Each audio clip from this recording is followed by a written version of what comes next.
Welcome into LAFC Weekly, presented by CarMax. I am Max Bretos, and this is the show that gets you up close and personal to all things black and gold. Timothy Tillman, a midfielder, joined LAFC in 2023 from German football. A highly decorated youth player who was once on the academy of one of the biggest names in the sport of Bayern Munich.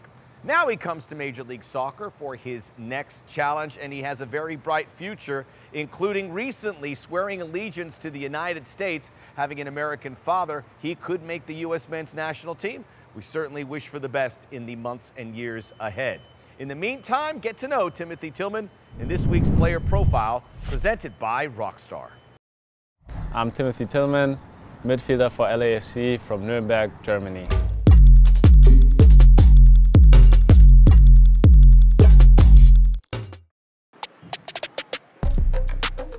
Let's talk about Timothy Tillman then. He came through Greuther Fürth in Germany, and apparently when he left to go to Bayern's Youth Academy, the Greuther Fürth sporting director said that was the most talented player we've had in 30 years. And a chance to go for goal again, and no mistake on this one. Tillman yet again. But now he's made the move to LAFC, playing for Steve Cherundolo, who knows the German player mentality quite well, of course, given his playing experience, and he's thriving.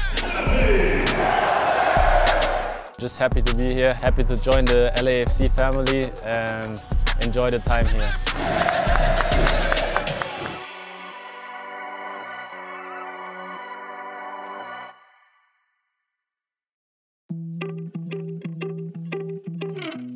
I joined the Greuther Fürth Academy when I was 11 years old in 2010. I did a good job in playing there, and the scouts of Bayern Munich got to know about me, so I joined them in 2015. I played for 3 years in Munich.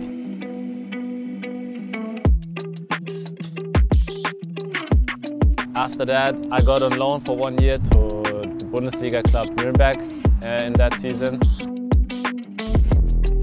That's when I signed my first professional contract. Also got to play my first professional game in that season. The first game in Bundesliga was a really special one.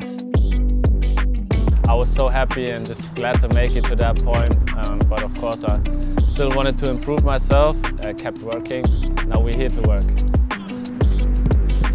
He ended up working his way due to injury and stuff happening, going back to Greuther Fürth, helping them get promoted to the Bundesliga. They ended up going right back down. Back in Fürth, we had exciting 3 years. When I came back to my hometown club, we promoted to the first Bundesliga in 1 year. Then we got relegated in the next year, so it's been a lot of emotions in that time. But yeah, I learned a lot, not only as a player, playing in both divisions in Germany, but also as a person, and yeah, that's what I'm really happy about. I knew Steve as a player. He's been in Germany in the Bundesliga for a really long time, so of course I knew about him. Later he trained a good friend of mine when he was coach in the youth of Hannover. So my friend told me a lot about him, and that's how we got connected, and that's how I ended up being here. The first game was amazing, especially the atmosphere surprised me a lot. Didn't expect it to be like that in the US, but just an amazing feeling to play at home at BMO. I'd say my favorite goal was the first one against New England. Oh boy, Tillman slides in. Oh, Timothy Tillman! Just got the ball myself and then scored, hit it really good, and got to celebrate in front of our fans. That was just an amazing feeling, and I'm looking forward to the next one. Coming up on LAFC Weekly, presented by CarMax, we relive the historic first ever match in LA through the player's eyes. LAFC Weekly is presented by CarMax, official used car retailer of LAFC, by BMO, official bank of LAFC, and by Pacific Office Automation. Problem solved.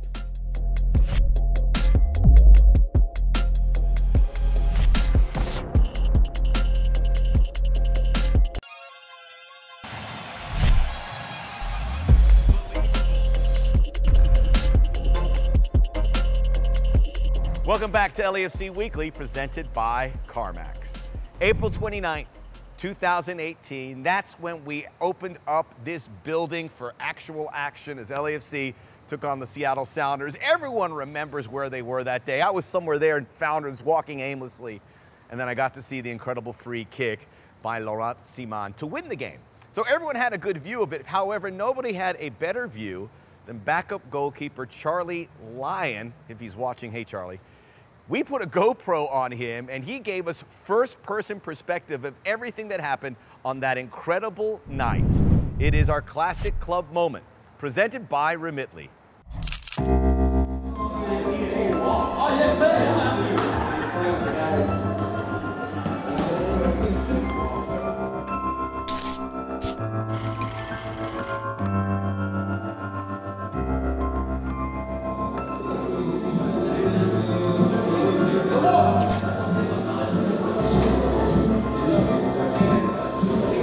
For what?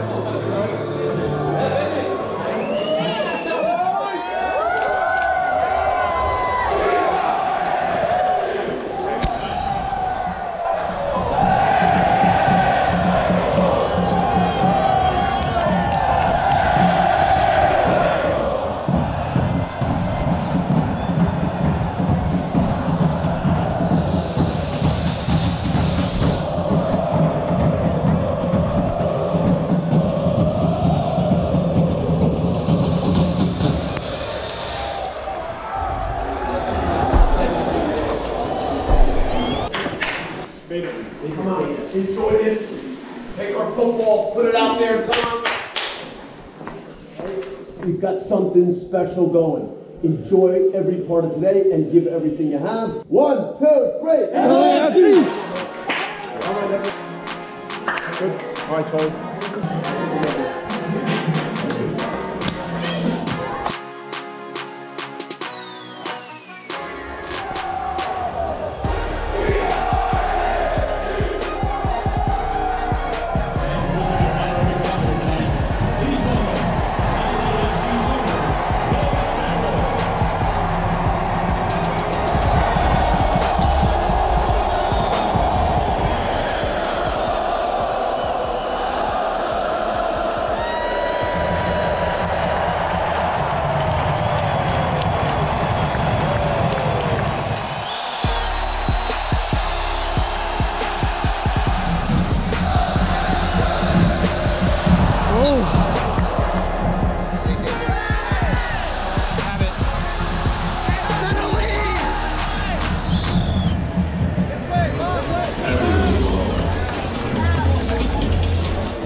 Put them boys.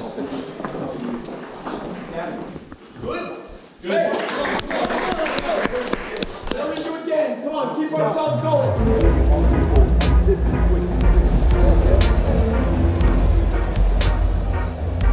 it.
Becky.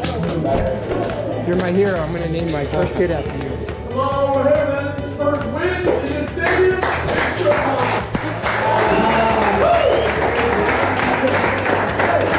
Got better as the game went on. Moroccan won 0-0 in the first game in the stadium. Right? The team win all 90 games. That's going to be so good. Coming up on LAFC Weekly, presented by CarMax. California native Danny Crisostomo takes us through his soccer journey with the black and gold.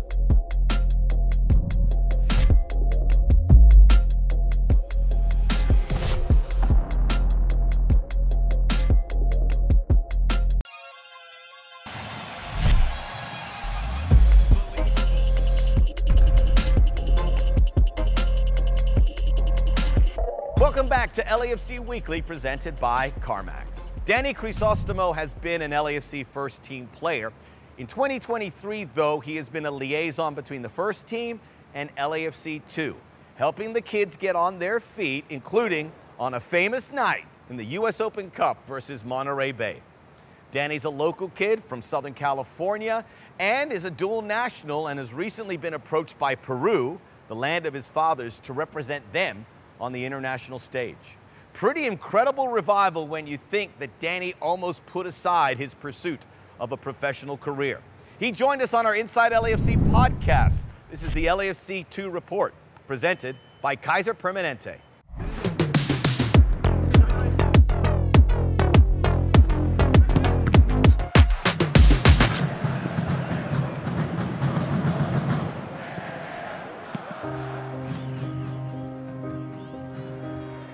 I faced a lot of ups and downs, and I've gone through a lot of things in my career. It's always been a little bit of an underdog story for me, you know, always a bunch of people counting you out.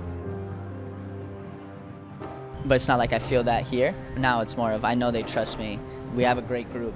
You know, we all have our certain roles, and my job is to come in when needed and do my part for full 90, 45, 20, 10, 1, doesn't matter to me. It's make sure I do my role, because I'm there ultimately for the team's success, not just my own.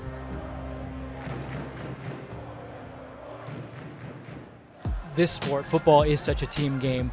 People have to misunderstand what you can do and what your role. Like, what's the biggest fan or outside perspective that people totally get wrong?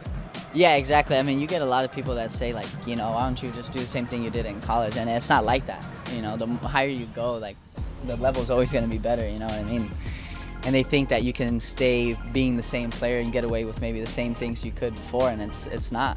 You know, my role nowadays is to be very simple, be a ball winner, keep the team moving, keep it compact when I'm in, cover ground. And, you know, I have people like my dad, for example, is telling me, oh, why don't you dribble this many people? And I'm like, if that was that easy, I'd be making tons of money. But it's not like that.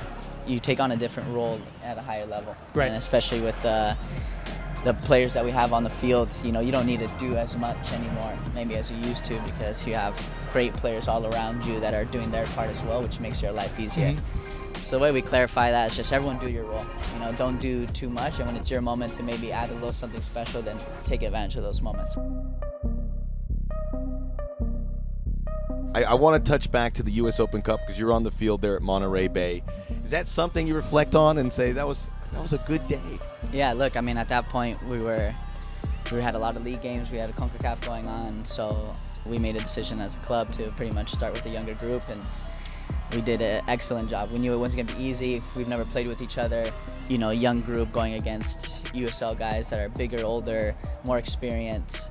But it was awesome just to see all those kids buy into one idea, one game plan that we wanted to execute.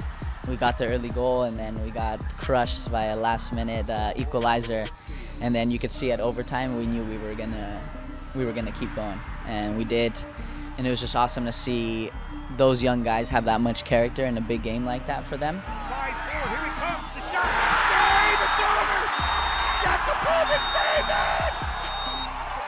I think what I can just help the young guys do on my part is, you know, it's all about the long run, and you gotta stay persistent. It's not pretty like what everyone thinks it is. It's not gonna be picture perfect, and I've learned that. For example, I've had plenty of times where I come home to my wife and, you know, she could tell it's taking a toll on me and stuff. So it's it's also good to have like support group around you, whether that's teammates, family, to help you understand that there's more to than just what you're living in now. And if you just keep going, something else will happen for you. Coming up on LAFC Weekly, presented by CarMax, we go inside LAFC's identification camps and the pathway to the academy they provide. LAFC Weekly is presented by CarMax, official used car retailer of LAFC, by BMO, official bank of LAFC, and by Pacific Office Automation. Problem solved.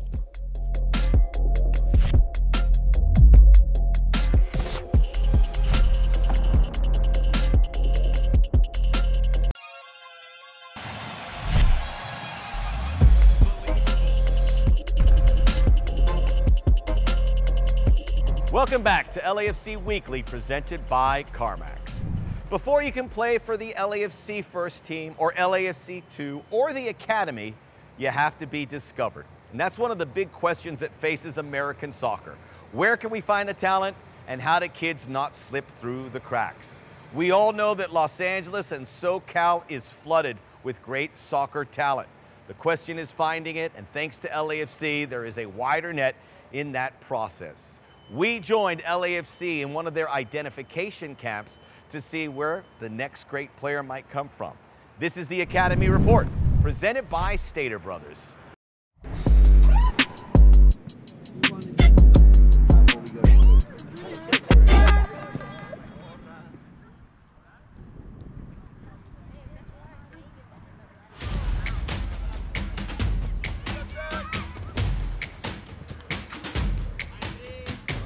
We are here at the LAFC ID clinics on the back of 6 weeks of LAFC camps. We have identified players from these camps from all ages, ranges, in hopes that they can join our academy and be on our LAFC pathway. Make a pass, make a run.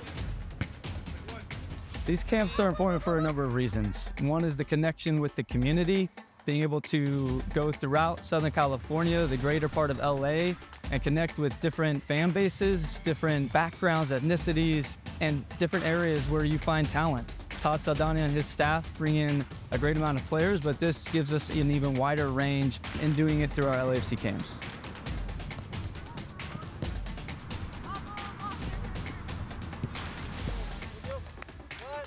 We're looking for a well-balanced person and player, not only a player that's dynamic on the field, but also a player who holds up our values and someone that shows on the field that not only they're a good soccer player, but they're a good human being. We have an ID portion of the camps where our coaches, great players, and LAFC lets us know kind of what age groups they're looking for.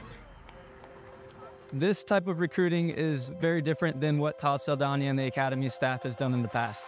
This is going grassroots and really finding players who haven't been identified, and also create that connection with the community, I think is massive. We've been here and gone through these last 6 weeks, and we've made it a point to bring out our LAFC 2 and first team players if they are from that specific area. So not only is the connection us trying to reach out to the community to find talent, but it's also the talent that we have, inspiring that youth, knowing that they came from the similar area, same background. So it's kind of all encompassing here, and it's not just bringing in talent, it's inspiring the next generation in whatever they want to do.